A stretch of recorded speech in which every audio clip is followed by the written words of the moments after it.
سلام برای شما عزیزان، امیدوارم همه شما خوب هستید. ما امروز درس پنجم را میخوانیم. شنیدن و درس پنجم امروز ما فرودگاه می باشد. واژه جدید هم داریم: اطلاعات، صرافی، تحویل بار مسافر، پله برقی، گمرگ، کنترل گذرنامه، بازرسی، امانات، محل اشیاء گم شده، تاخیر داشتن پرواز، کنسل شدن، تعویض، کارت پرواز، چرخ دستی، نمایشگر، گاری، گدا، مانع شدن و لوازم غیر مجاز. خوبی اهداف امروز درس ما: انتظار می رود دانشجو پس از خواندن این درس اس درس کو پڑھنے کے بعد ایک با اسامی برخی از بخش‌های فرودگاه آشنا شود. یہ جو آپ ایئرپورٹ پہ جاتے ہیں اور جو مراحل ہوتے ہیں ایئرپورٹ کے ان کے متعلق آج آپ پڑھ سکیں گے. دو با واژه‌ها و عبارات مربوط به پرواز و فرودگاه آشنا شود و بتواند به درستی مفهوم هر یک را تشخیص دهد.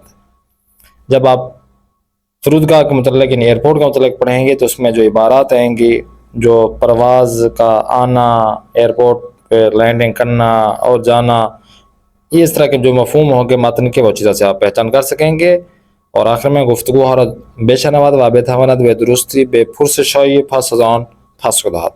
جو آج ہم آڈیوز پڑھیں گے وہ بھی ہم یہاں پہ کوٹ کریں گے اور ان کے آپ اچھی طرح سے آپ دیکھ سکیں گے. یہ ہے ایئرپورٹ کہ جو بھی جس ملک کا ایئرپورٹ ہوتا ہے اس میں جیسے ہی لینڈنگ ہوتی ہے یا اتار چڑھاؤ ہوتا ہے، آنا جانا ہوتا ہے، وہ اس سلسلے میں یہاں اس درس میں ہماری کمک ہوگی. آتے ہیں درس پنجم کے سیکنڈ پیج کی جانب. فرودگاه. واژه موزی میں دیکھیں واژه‌های زیر بشنوید. نیچے دیے کہ جو الفاظ آئیں گے وہ آپ نے پڑھنا ہے، سننا ہے. الف میں دیکھیں دو تصویر زیر نقشے فرودگاه بین المللی تہران است. اب یہ جو ہے نا نقشہ ہے جو کہ تہران ایران کا دارالحکومت ہے، وہاں کا جو ایئرپورٹ ہے اس کا نقشہ ہے. اب بتایا جا رہا ہے کہ چه بخش‌هایی در این نقشه برای شما جدید است. اس نقشے میں کون سی جو جگہیں ہیں، کون سے پارٹ حصے ہیں، بخش‌های یعنی جو حصے ہیں، پارٹ ہیں، جگہ ہے، آپ کے لیے نیا ہے. اب دیکھیں یہ تہران کا آپ کو ایئرپورٹ کے انٹرنیشنل ایئرپورٹ کے تعارف کروا رہے ہیں. اب آپ اپنے ملک میں دیکھیں یا آپ جس ایئرپورٹ پہ گئے ہیں اس کا پھر یہ اس نقشے کے مطابق آپ دیکھیں کہ آیا جس ایئرپورٹ پہ آپ گئے ہیں یہ چیزیں سہولیات، یہ چیزیں موجود تھیں یا نہیں تھیں. جیسے کہ نماز خانے، بخش عمومی فرودگاہ، سروس بہداشتی WC، اطلاعات انفارمیشن سینٹر جو ہوتا ہے، اسانسور، ٹیکسی، بینک، ایکسچینج، صرافی، تحویل بار مسافر، پھلے برقی و محل شارج موبائل. اب یہاں پہ عمومی فرودگاہ اور یہاں پر دیکھیں اس طرف سالانہ خروج از ایران. جب ایران سے آپ پرواز کے ذریعے جاتے ہیں کسی اور ملک کے جانب کنٹری میں تو یہاں پہ چیزیں جو چیزیں ہوتی ہیں وہ یہاں پہ نظر آ رہی ہیں.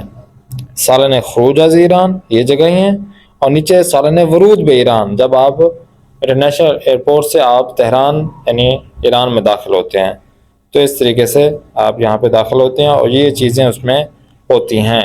یہ گیٹ ہیں، ٹیکسی کا گیٹ بھی ہے، دوسرے آپ انٹر ہوتے ہیں اور یہاں اس طرف آپ خارج ہوتے ہیں. اوپر بھی اسی طریقے سے آپ انٹر ہوتے ہیں اور خارج ہوتے ہیں، یہیں سے ہی آپ کسی اور ملک کی جانب جاتے ہیں. اب دیکھیں رہنمائی سالانہ ورود بے ایران. جب آپ ایران میں داخل ہوتے ہیں، وارد ہوتے ہیں تو اس میں آپ کو جو رہنمائی کی جاتی ہے اس میں تحویل بار،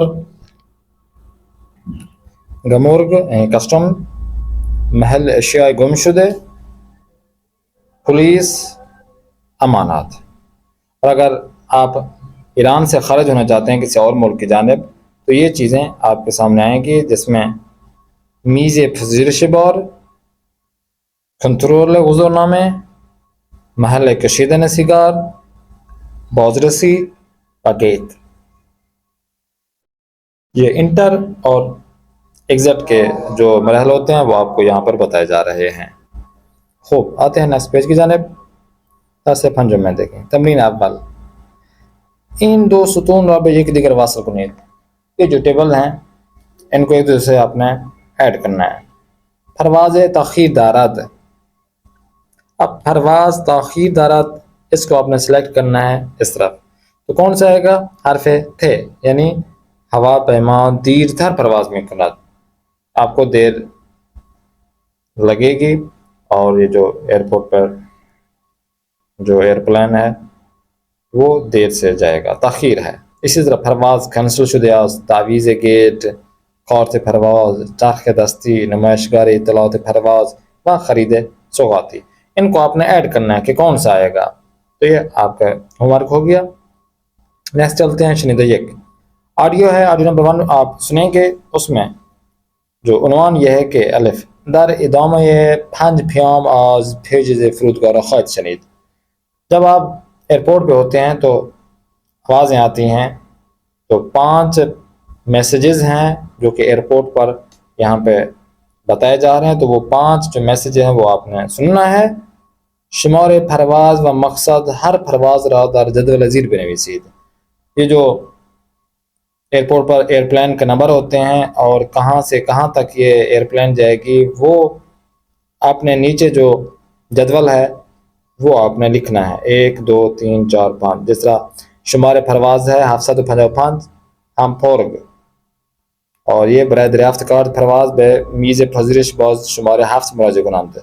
अब ये प्याम है कि आपने कहाँ जाना है, एयरप्लेन का नंबर क्या है, और जो प्याम है वो यहाँ लिखा जाएगा पहला नंबर। इसी तरह 2 से 4 5 आपने इसको ऑडियो जो हम चला रहे हैं उसको आपने सुनना है, और बे में भी इसी तरह इस पैगाम को आप दूसरी मतलब भी सुने, और हर बख्श में हर जगह पर जो है वो आपने नीचे टेबल में आपने लिखना है। तो चलते हैं हम ऑडियो की जानिब। बख्श अव्वल, मुसाफिरीन मोहतरम परवाज़ शुमारे 755 به مقصد هامبورگ برای دریافت کارت پرواز به میز پذیرش بار شماره 5 مراجعه نمایند. تکرار می کنم، مسافرین محترم پرواز شماره 755 به مقصد هامبورگ برای دریافت کارت پرواز به میز پذیرش بار شماره 5 مراجعه نمایند. بخش دوم، مسافرین محترم پرواز شماره 324 به مقصد پکن توجه فرمایید. مسافرین محترم پرواز 324 به مقصد پکن توجه فرمایید. پرواز 324 به دلیل مشکلات فنی با 1 ساعت تأخیر صورت خواهد گرفت. تکرار می کنم، پرواز 324 پکن به دلیل مشکلات فنی با 1 ساعت تأخیر صورت خواهد گرفت. شرکت هوایی ماهان به دلیل تأخیر به وجود آمده از شما مسافرین محترم عذرخواهی می نماید.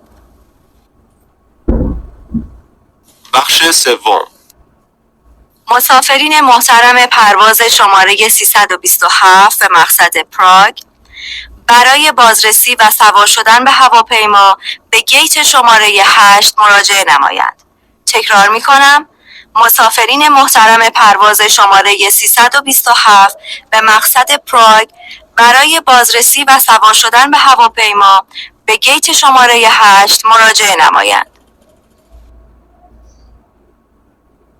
بخش چهارم، مسافرین محترم پرواز شماره 911 به مقصد نجف اشرف توجه فرمایید. مسافرین محترم پرواز 911 به مقصد نجف اشرف توجه فرمایید.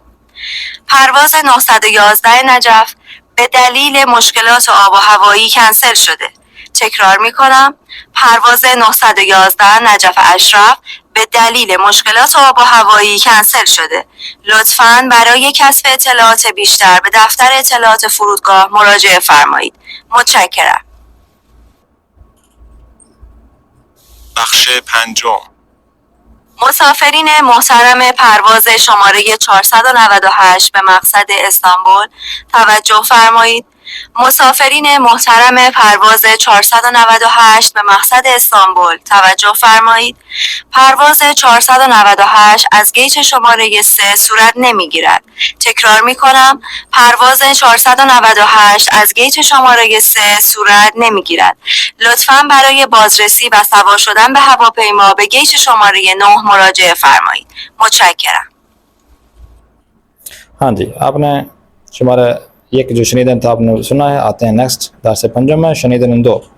दूसरा नंबर जो ऑडियो उसमें सुनना है उसका उन्वान यह है कि बेगुफ्तगू यज़ीर गुश्तहीद इन अफराद बायद बेकुदाम एक अज़ बख्शाए फ़रूदगाह बेरवंद, ये किस साइड पर जाएँ, यानी एयरपोर्ट के किस साइड पर जाएँ, ये आपको ऑडियो में बताएंगे. हर गुफ्तगू मुमकिन अज़ फीश अज़ एक फासक सही दाश्त बाशद. हर गुफ्तगू जो आप ऑडियो में सुनेगी एक से ज़्यादा जुमला जो दुरुस्त हों, जैसे कि सर्विस बहदश्ती, बैंक, सराफी, तहवील बार, गमुर्ग, दफ्तर अशिया गुमशुदे, अमानत, कंट्रोल गुजरनामे, महल सिगार कशीदा या नमाज खान या बाजरसी. ये आपके सामने 6 बख्श होंगे, वो आपको यहाँ पे बताएंगे. तो चलते हैं ऑडियो की जानेब. بخش اول. ببخشید خانم، من دوربینمو گم کردم. دفتر پلیس کجاست؟ دوربینتون رو دزدیدن؟ نه فکر نکنم، به نظرم گم شده. پس برید دفتر اشیاء گم شده. کجا؟ دفتر اشیاء گم شده، طبقه پایین، انتهای سالن کنار بانک. بخش دوم. چه قالیچه قشنگی. ببخشید این قالیچه چنده؟ 350,000 تومان. کار قومه. خیلی خوبه. معذرت میخوام من تومن ندارم. میتونید با دلار خرید کنید. شرمنده، دلار هم ندارم، فقط یورو دارم. اشکالی نداره، صرافی همین کناره. میتونید از همینجا دلار بخرید. ممنونم. بخش سوم.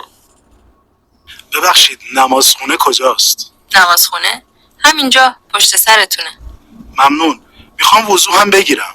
سرویس بهداشتی کنار نمازخونه است. یک دنیا ممنون. بخش چهارم. ببخشید خانم تو این جعبه چیه؟ این تلویزیونه، از مالزی خریدم. شرمنده خانم، اما شما نمیتونید این تلویزیون رو وارد ایران کنید. چی؟ حالا باید چیکار کنم؟ باید گمرکش رو پرداخت کنید. گمرک؟ گمرک کجاست؟ با من بیایید من نشونتون میدم. بخش پنجم. سلام ببخشین هواپیمای وین پرواز کرده؟ وین؟ بذارین ببینم. وین. نه ولی تا نیم ساعت دیگه میپره. کنترل گذرنامه همین روبروه. مستقیم برین کنار اداره پلیس. بازرسی کجاست؟ از کنترل گذرنامه که خارج شدین از پله ها برین پایین، بازرسی همونجاست. ممنونم. بخش ششم. ببخشید آقا، سیگار کشیدن توی فرودگاه ممنوعه. او شرمنده، ببخشید. اگه میخواین سیگار بکشین، اتاق سیگار کشیدن همین روبروه. ممنون. میتونم یه سوال ازتون بپرسم؟ بفرمایید. اینجا دفتر امانات داره؟ بله، دفتر امانات فرودگاه طبقه پایینه. میتونید وسایل قیمتیتون رو اونجا بذارید. जी, तो आपने 6 बख्श आपने सुने हैं, इनको आपने पुर करना है, फिल करना है. एक बार दीगर बेगुफ्तगू गोश्तहीद व सिपा सही या गलत बुदने हर कुदाम और जुमला या ज़ीर तयन कनीद. ऑडियो को आपने सुनना है दोबारा और देखना है कि इनमें से कौन सा जुमला दुरुस्त है या कौन सा जुमला दुरुस्त नहीं है. तो आपने ये आपका होमवर्क हो जाएगा. शिदन से पे चलते हैं और इसका उन्वान यह है कि बेचहार गुफ्तगू ज़ीर गोश्तहीद व बेगुईद हर कुदाम अजीन हादसे मरबूत बेकुदाम एक तस्वीर ज़ीर है. तो आपने बताना है कि 4 जो ऑडियो में बताया जा रहे हैं कि हादसा हुआ है, ये किस तस्वीर के मुतल्लिक ये बताया जा रहा है. तो चलते हैं हम ऑडियो की जानेब. بخش اول. چند سال پیش برای یه مأموریت کاری مجبور شدم چند ماه به کشور هندوستان سفر کنم. فاصله فرودگاه تا خونه من خیلی زیاد بود.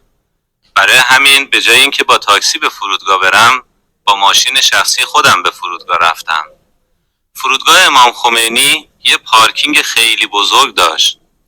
من ماشینمو تو پارکینگ پارک کردم و رفتم. اما وقتی بعد از 4 ماه از هند برگشتم و به پارکینگ فرودگاه رفتم، هر چی فکر کردم یادم نیومد که ماشینمو تو کدوم قسمت پارکینگ پارک کردم. برای اینکه ماشینمو پیدا کنم تقریبا تمام پارکینگ رو گشتم. بعد از 1 ساعت ماشینمو پیدا کردم. برای همین اگه قصد دارین با اتومبیلتون به فرودگاه برین و اونو توی پارکینگ فرودگاه پارک کنین، یادتون نره باید توی یه دفترچه جای پارک کردن ماشینتون رو یادداشت کنین، چون بعد از سفرهای طولانی ممکنه فراموش کنین که ماشینتون رو دقیقاً کجا پارک کردین. بخش دوم. بعضی وقتا شرکت‌های هواپیمایی شما رو حسابی عصبانی میکنن. مثلا پارسال وقتی تو ترکیه از هواپیما پیاده شدم، به سالن تحویل بار رفتم و منتظر شدم تا چمدون‌هام رو از بین چمدون‌های بقیه مسافرها بردارم. اما بعد از نیم ساعت متوجه شدم که چمدون‌هام گم شدن. نمیدونستم باید چی کار کنم. خوشبختانه توی فرودگاه یه ایرانی پیدا کردم و مشکلم رو بهش گفتم. اون هم منو برد پیش شرکت هوایی که من با اون از ایران به ترکیه اومده بودم. وقتی ماجرا رو برای شرکت گفتم، اونا قول دادن که چمدونهام رو پیدا کنن. بعدم چند تا لباس ساده به من دادن که تا موقع پیدا شدن چمدونهام اونا رو بپوشم. البته فکر نکنین این لباسا به درد میخوردن دا. نه، هم خیلی زشت بودن، همین که اندازم نبودن. شده بودم عین گداها. توی خیابون همه یه جوری نگام میکردن.